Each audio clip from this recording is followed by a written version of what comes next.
মধ্যপ্রাচ্যে উত্তেজনা অব্যাহত। ইতিমধ্যেই আয়াতোল্লাহ আলী খামেনির জানে শেষ হওয়ার খবর সামনে এসেছে। তারপর ইরানের সর্বোচ্চ নেতা হয়েছেন মোজতাবা খামেনি। যদিও তাকে প্রকাশ্যে দেখা যাচ্ছে না, যার জেরে তিনি আহত কিনা কিংবা জীবিত থাকলেও কি অবস্থায় তিনি রয়েছেন, তার অবস্থান কোথায়, এই ধরনের বিভিন্ন প্রশ্ন উঠতে শুরু করেছে। বিভিন্ন মহলে জল্পনা তৈরি হয়েছে। তবে এবার নতুন এক খবর সামনে আসছে। আন্তর্জাতিক রাজনীতির অন্দরে এবার নতুন এক নাটকীয় পরিস্থিতি তৈরি হয়েছে ইরানকে কেন্দ্র করে। বাইরে থেকে দেখলে মনে হতে পারে সবকিছু আগের মতোই চলছে, দেশের সর্বোচ্চ নেতা রয়েছেন, প্রশাসন চলছে, সিদ্ধান্ত নেওয়া হচ্ছে, কিন্তু ভেতরের ছবিটা একেবারেই অন্যরকম। ইরানের সর্বোচ্চ নেতা অর্থাৎ সুপ্রিম লিডার জীবিত আছেন, সচেতন আছেন, দেশের বিষয়ে অবগতও আছেন, কিন্তু তিনি কার্যত আড়ালে জনসমক্ষে নেই এবং ধীরে ধীরে ক্ষমতার কেন্দ্র থেকে কিছুটা সরে যাচ্ছেন বলে ইঙ্গিত মিলছে। বিস্তারিত এক রিপোর্টে সেই চিত্র তুলে ধরেছে একটি আন্তর্জাতিক সংবাদ মাধ্যম। সেই রিপোর্ট অনুযায়ী ইরানের বর্তমান সুপ্রিম লিডার মোজতাবা খামেনি, যিনি তার পিতার প্রয়াণের পর দায়িত্ব নিয়েছেন, তিনি গুরুতরভাবে আহত। শুধু তাই নয়, তিনি এখন আত্মগোপনে রয়েছেন এবং সরাসরি যোগাযোগ করার ক্ষমতাও সীমিত হয়ে গেছে। প্রতিবেদন অনুযায়ী ইরানের 4 জন শীর্ষস্থানীয় আধিকারিক জানিয়েছেন, যদিও তিনি গুরুতরভাবে আহত, তবুও মানসিকভাবে সম্পূর্ণ সচেতন এবং সিদ্ধান্ত গ্রহণে যুক্ত রয়েছেন। অর্থাৎ শারীরিকভাবে দুর্বল হলেও মানসিকভাবে তিনি এখনও সক্রিয় রয়েছেন। তবে তার শারীরিক অবস্থার বর্ণনা বেশ উদ্বেগজনক। জানা গিয়েছে তার একটি পায়ে 3 বার অস্ত্রোপচার করতে হয়েছে। সেই পায়ের অবস্থা এতটাই খারাপ যে ভবিষ্যতে কৃত্রিম পা বা প্রস্থেটিক লাগানোর প্রয়োজন হতে পারে। এছাড়াও তার একটি হাতেও অস্ত্রোপচার হয়েছে এবং ধীরে ধীরে সেই হাতের কর্মক্ষমতা ফিরিয়ে আনার চেষ্টা চলছে। সবচেয়ে বেশি ক্ষতিগ্রস্ত হয়েছে তার মুখমণ্ডল। প্রতিবেদনে বলা হয়েছে তার মুখ এবং ঠোঁট মারাত্মকভাবে পুড়ে গিয়েছে, ফলে কথা বলতেও তার সমস্যা হচ্ছে। চিকিৎসকরা জানিয়েছেন ভবিষ্যতে তার প্লাস্টিক সার্জারির প্রয়োজন হতে পারে। তবে সত্যি যদি মোজতাবা খামেনির প্লাস্টিক সার্জারি হয়, তাতে যদি তার মুখ তথা চেহারা কিছুটা বদলে যায়, তাহলে তা ডোনাল্ড ট্রাম্প বা আমেরিকার চাপ বাড়াতে পারে বলেই মনে করছেন কেউ কেউ। এদিকে মোজতাবার এই শারীরিক অবস্থার সরাসরি প্রভাব পড়েছে দেশের শাসন ব্যবস্থার উপর। সাধারণত সুপ্রিম লিডার জনসমক্ষে এসে বক্তব্য রাখেন, বার্তা দেন বা টেলিভিশনে উপস্থিত থেকে তার বক্তব্য তিনি বলেন। কিন্তু দায়িত্ব নেওয়ার পর থেকে মোজতাবা খামেনি এখনো পর্যন্ত এই কটির মধ্যে একটিও করেননি। না তিনি সোশ্যাল মিডিয়ায় কিছু বলেছেন, না প্রকাশ্যে ভাষণ দিয়েছেন, টেলিভিশনে কোনো ভাষণ দিয়েছেন। প্রতিবেদন বলছে এটি কোনো কাকতালীয় বিষয় নয়, বরং সচেতন সিদ্ধান্ত। তিনি নিজে চান না এমন এক গুরুত্বপূর্ণ সময়ে তাকে দুর্বল বা অসহায় অবস্থায় দেখা যাক, কারণ তা দেশের ভিতরে এবং বাইরে ভুল বার্তা দিতে পারে। তাই এখন তার সঙ্গে যোগাযোগের পদ্ধতিও হয়ে উঠেছে অনেকটাই গোপনীয় এবং জটিল। রিপোর্ট অনুযায়ী তার কাছে বার্তা পৌঁছানো হয় হাতে লেখা চিঠির মাধ্যমে।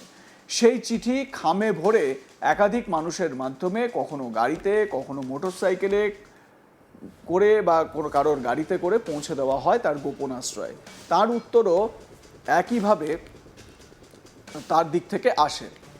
এই পুরো প্রক্রিয়াটা অনেকটা গুপ্তচর বৃত্তির মতো শোনালেও বর্তমান পরিস্থিতিতে এটি সবচেয়ে নিরাপদ বলে মনে করা হচ্ছে, কারণ কোনো ধরনের ডিজিটাল যোগাযোগ ব্যবহার করলে তা ট্র্যাক করা সম্ভব, যা তার নিরাপত্তার জন্য বড় ঝুঁকি তৈরি করতে পারে।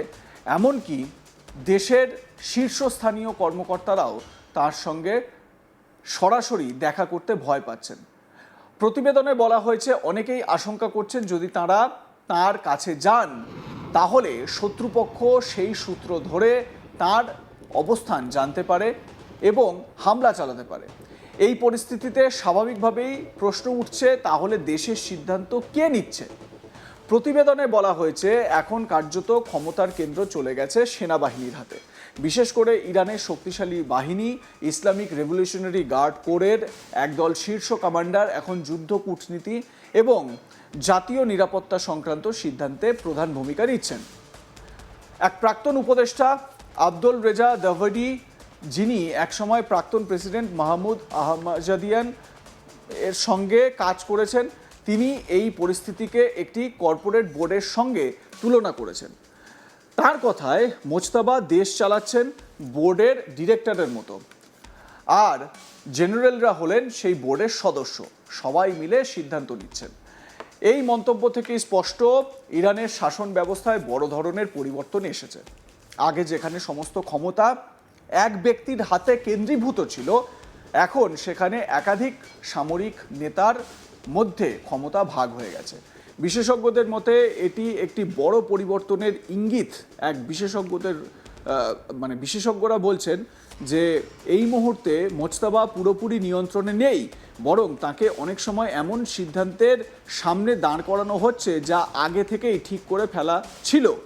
অর্থাৎ চূড়ান্ত অনুমোদন তার কাছ থেকেই আসছে, তিনিই সেগুলো দিচ্ছেন, কিন্তু উদ্যোগ এবং পরিকল্পনা তৈরি হচ্ছে অন্য জায়গা থেকে, বিশেষ করে সেনাবাহিনীর তরফে।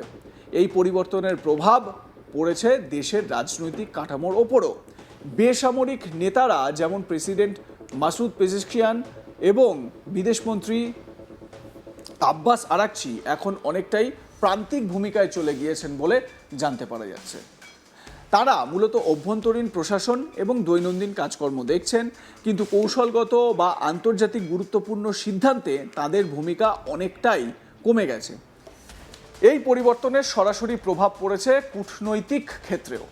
আমেরিকার সঙ্গে একটি গুরুত্বপূর্ণ বৈঠক হওয়ার কথা ছিল, কিন্তু সেই আলোচনা শেষ পর্যন্ত ভেস্তে যায়, কারণ সেনাবাহিনীর শীর্ষ কমান্ডাররা এই আলোচনার বিরোধিতা করেন। সেই সময় আমেরিকার চাপ এবং নৌবাহিনীর অবরোধ চলছিল, ফলে তারা মনে করেছিল এই পরিস্থিতিতে আলোচনা করা ঠিক হবে না। এই নিয়ে ইরানের নেতৃত্বের মধ্যে মতভেদ তৈরি হয়েছিল। কেউ কেউ আলোচনার পক্ষে ছিলেন, কেউ কেউ বিরোধিতা করছিলেন। শেষ পর্যন্ত সামরিক নেতৃত্বের মতই প্রাধান্য পায় এবং আলোচনা বাতিল হয়ে যায়। এদিকে আমেরিকার প্রেসিডেন্ট ডোনাল্ড ট্রাম্প দাবি করেছেন এই সংঘাতের ফলে ইরানে রেজিম চেঞ্জ বা শাসন পরিবর্তন হয়ে গেছে। তবে বাস্তবে পরিস্থিতি কিছুটা আলাদা।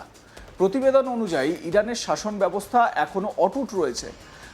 কোনো বড় ধরনের পতন ঘটেনি, তবে হ্যাঁ, ব্যবস্থার ভেতরে বড় পরিবর্তন এসেছে। ক্ষমতা হারিয়ে যায়নি, বরং তার রূপ বদলেছে। আগে যেখানে একক নেতৃত্ব ছিল, এখন সেখানে সমষ্টিগত নেতৃত্ব দেখা যাচ্ছে। আগে যেখানে প্রকাশ্য ভাষণ এবং সামান্য দৃশ্যমান নেতৃত্ব ছিল, এখন সেখানে গোপনীয়তা এবং আড়াল থেকে পরিচালনা করা হচ্ছে দেশ। এই পরিবর্তনকে অনেকেই চাপের মুখে অভিযোজন হিসেবে দেখছেন। আর আপনারা কিভাবে দেখছেন জানাতে ভুলবেন না। দেখতে থাকুন আজ তাক বাংলা, সাবস্ক্রাইব করুন আমাদের ইউটিউব চ্যানেলটি, বেল আইকন প্রেস করুন নোটিফিকেশন পেতে।